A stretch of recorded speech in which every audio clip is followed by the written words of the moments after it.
Hello everyone, welcome to Live from Abuja, reaching you from Nigeria's capital city. On the show, we'll take you through major events in politics, entertainment, and sport that shape the week in Nigeria and across the world. Sit back, relax, and enjoy the show. I am Ademola Lawrence. Indeed, a very interesting week. Nigeria, June 12 Democracy Day, was the talk of the town. But let's begin by letting you know that Nigeria has marked our 25th democracy anniversary, led by President Bola Tinubu. During the celebration, the president inspected the military parade and signed a register in a symbolic honor to significance of June 12. These and more we're talking about. Of course, it's a very interesting one, as that particular day has showed so many things. And joining me on the show for today to talk about these particular event is Ambassador Dubem Mbagwu, of course, is the president, Sapphire People Assembly, and of course, he joins me live on the studio on the president's speech on June 12th, Democracy. Thank you very much for joining us on the show. Thank you, Ademola. A lot to talk about. First of all, when the president spoke on June 12th, he spoke about why Nigeria's unity is very, very paramount, why we need to stand together as one, irrespective of the challenges that we face. Nigeria must be able to stand together. But let me get your perspective of what you think exactly is your reaction on President's speech first. Let me take it from there. Well, the president spoke as a father should speak.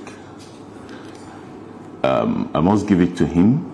He's one of those that made some sacrifices for the democracy we enjoy today. And for that, we think that having him on the saddle and having him speak to Nigerians on that day should bring a gleam of hope to Nigerians as to how our democracy will emerge going forward. Yeah. So, one of the senior advocates of Nigeria, was saying that, let me just quote him. I said, President Tinubu's speech is just rehearsing history. Nothing has changed. Nothing has changed. But what's your take on that? Do you think that President, like every other president, will come on Democracy Day and just speak to Nigerians? Does anything inspire you, even as a Nigerian, to think that, yes, indeed, Nigeria's democracy is getting matured? Are we seeing that dividends of democracy, so to say? Well, I think I want to align myself to the submission of the senior advocate.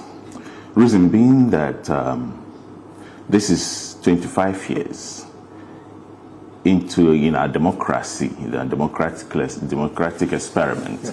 And within these 25 years, one would expect that certain indices, certain benchmark for assessing democracy should be evident in Nigeria.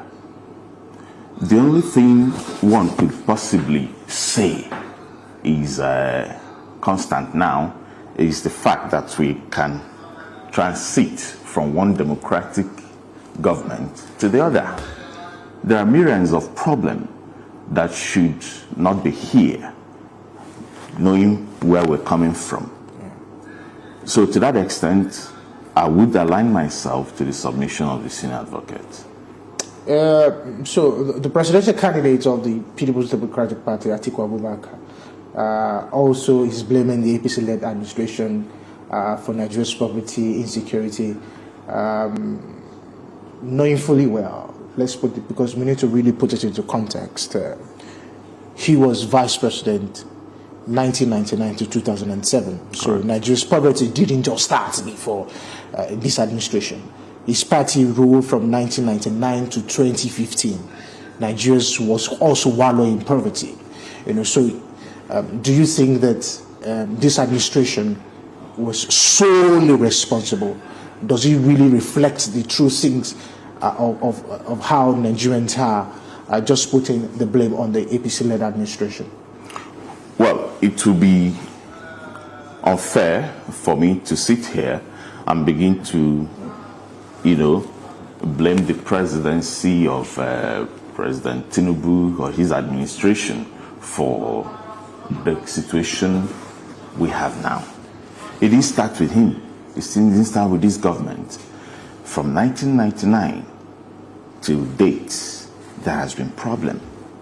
But if president comes and tries his hands on what he can achieve and then gives way. But why this happens, there is still a problem. Problem because since the APC government came in 2015, in fact, the last 8 years of President Mbagwu's administration did not quite, that administration did not quite take a leap, did not quite step up, in some areas, in the issue of economy, in the issue of security, in the issue of general welfare of citizens of Nigeria. We experienced a lot of decline. Even in the issue of foreign exchange, yes, there are issues. And now this administration came in, of course. If you have a vehicle, if you take a vehicle to a mechanic, and this vehicle, all you have is the aesthetics, the body, engine is gone, what do you expect? Of course, for you to begin to use the vehicle, you must go back to fix the engine. I think that's a problem. Anybody that had become president of Nigeria would have faced problem because we're almost sitting on a cliff. So I would not, in all honesty, blame the current government for all the problems, no. But they owe us a responsibility because they came to us, they asked for our votes, we gave them the job. They have to do the job.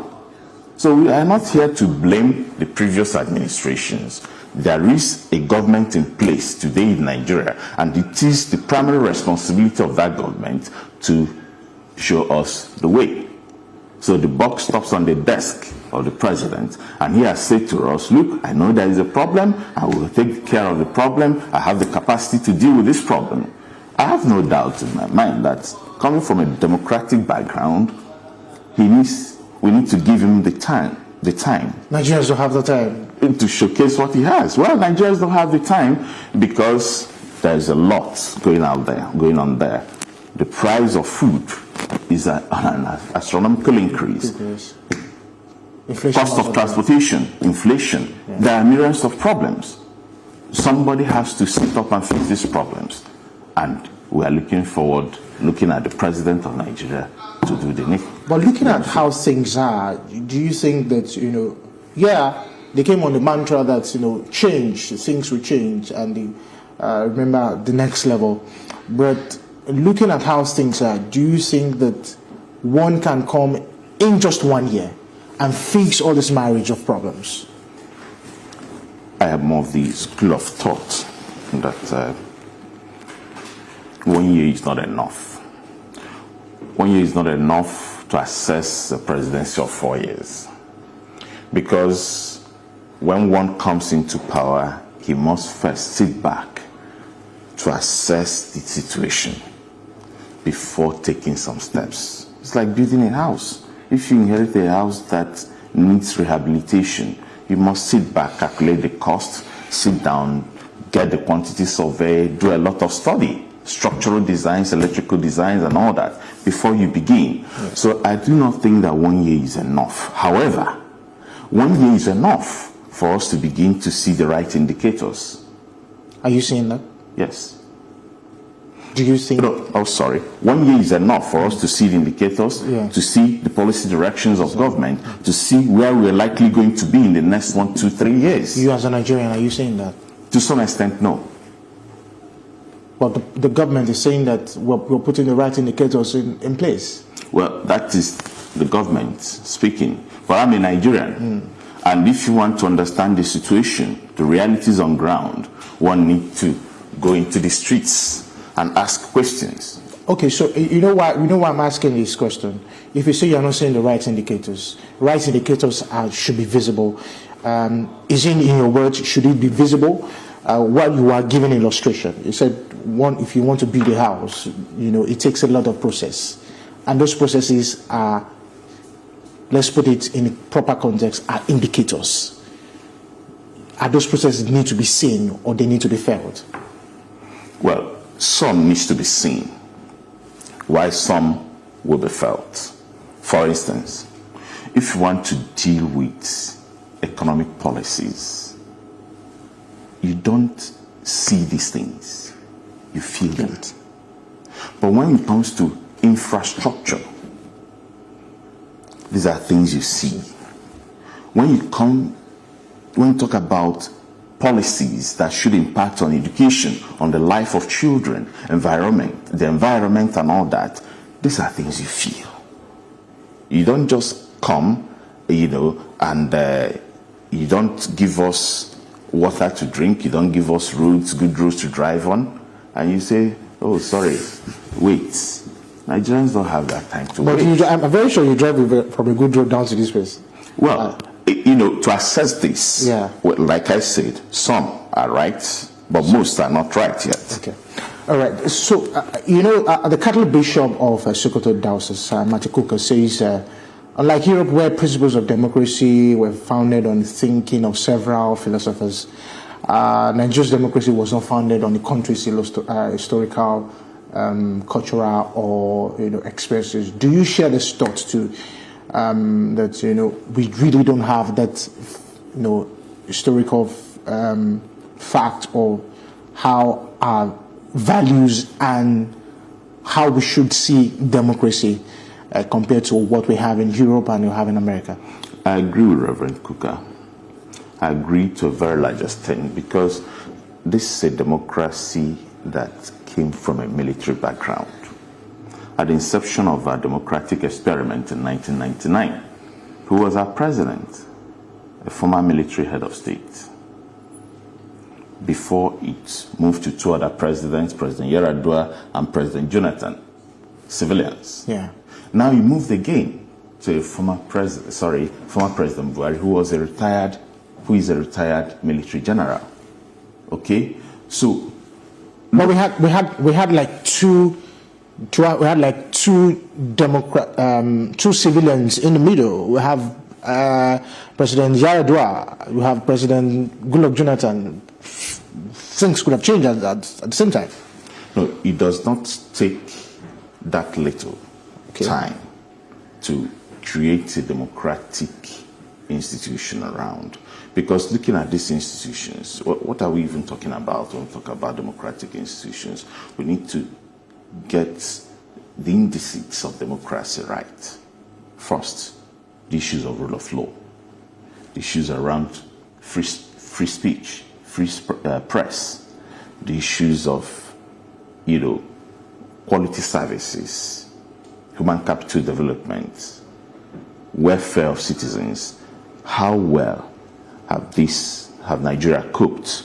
So it is a combination of a lot of factors. So we need to sit back as a nation and look at what democracy we want to practice. You also go back to our grand norm, the Constitution. The Constitution we operate today, how did it come about? Is it really a people's constitution? This constitution was not put together under the watch of civilian administration. It was through a military process. So we need to really sit down and do a holistic job, look at how to reframe the fabric of our democratic experiment. We need to do this, and as quickly as possible. We need to converse across board to choose what suits us best. So in comparison with other nations, like Bishop Kuka mentioned, these nations went through a process. Yeah. They sat down to converse. They sat down to look at their areas of interest, their areas of strength, and the areas where they have issues, before they could, fine-tune the democracy that suits them. Nigeria needs to have a conversation. Indeed, the conversation needs to be had. My last question to you is, President Bola Tinubu saluted MK Abiola for his doggedness, and it is that June 12 election is termed to be the most fiercest and the fairest election Nigeria has ever had. There's also the war against anti-democratic forces. How do you see all of these come into place? 25 years of unbroken democracy is something to celebrate. You know, we're not in the military junta. I'm very sure you were of age as at the time. I was of age, so I know what it means. You know. So how do you think that we can better our democracy going forward? You know, it's not just election in every 4 years. What do you think we can do better in addressing the lapses that we have in our democracy? As a little boy, I watched Chief MKO Abiola go through his campaign alongside Babagana Kingibe, his vice president. I also watched the campaign promises of Alhaji Tofa. Those men symbolized democracy. Well, it is good that the president, took his time to remember to pour accolades on late MKO Abiola, because he paid some of the heroes. Yes, and some of the heroes, because I want to mention that he's not the only one. Yeah, of course. Some are here, while some are no more here, and we must find a way to recognize these people. So Chief MKO Abiola, don't forget, his wife also died in the process, Elijah Kudirat Abiola. The family must have gone through a lot of pain.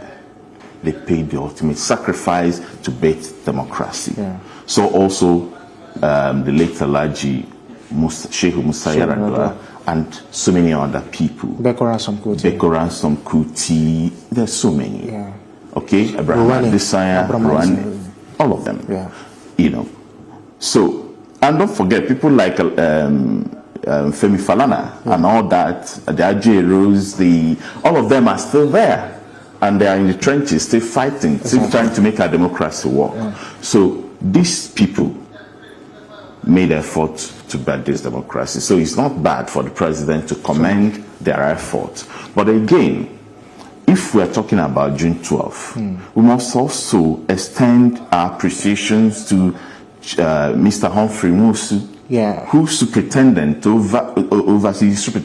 over that election. Nobody mentions him.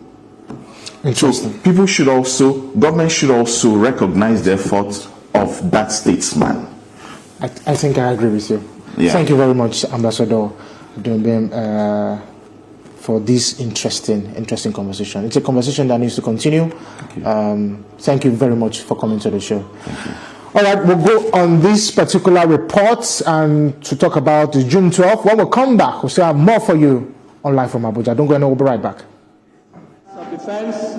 The second Democracy Day commemorated in the life of the Bola Tinubu administration. This is also significant because he was personally at the forefront of the struggle for democratic governance after the annulment of the June 12, 1993 presidential election. The 12th day of June 2024. In his Democracy Day state